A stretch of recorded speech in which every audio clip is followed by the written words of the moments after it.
It is 14th November today. Many of us might have been celebrating this day as Children's Day to commemorate the birth anniversary of former PM JawaharLal Nehru after he passed away in 1964.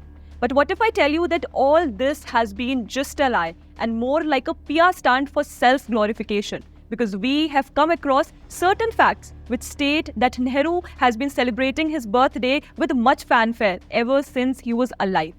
Hello and welcome, I am Shreya and you're watching the Pamphlet. V.M. Kulkarni, a United States social welfare fellow who had been doing research on the rehabilitation of children who were victims of crimes in the UK, realized that India had no mechanism for the underprivileged children. He drew inspiration from the celebrations of Queen Elizabeth II's birthday that was celebrated as Flag Day in England on June 19th, where money was raised to save the child fund. It was from this concept that was suggested for Nehru to also observe his birthday as something similar to Flag Day to raise money. This proposal was then laid out for the United Nations and was thus accepted. It is believed that Nehru was embarrassed at first, but then he accepted it and the permission was thus granted. Soon after this, the Indian Council for Child Welfare organized an international fair in 1951, and thus it was on this day in 1951 that Children's Day started being observed, when Pandit Nehru was very much alive.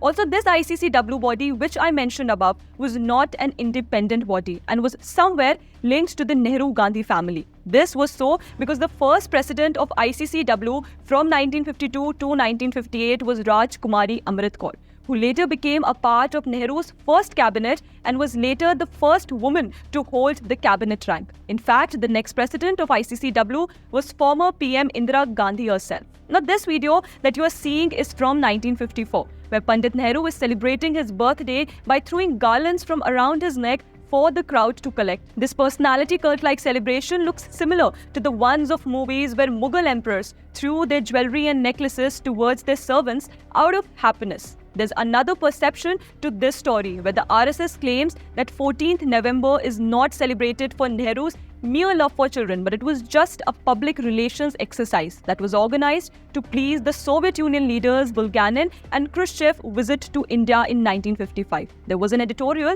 that was written in 1955 by K.R. Malkani, which condemned the repeated child rights violations in the name of Children's Day celebrations, where trucks loaded with Delhi students, including both boys and girls, were daily transported to Qutub Minar ground for lessons in drilling, garlanding, clapping and shouting slogans. These preparations were going on to celebrate Pandit Nehru's birthday and the Russian leader's arrival in India.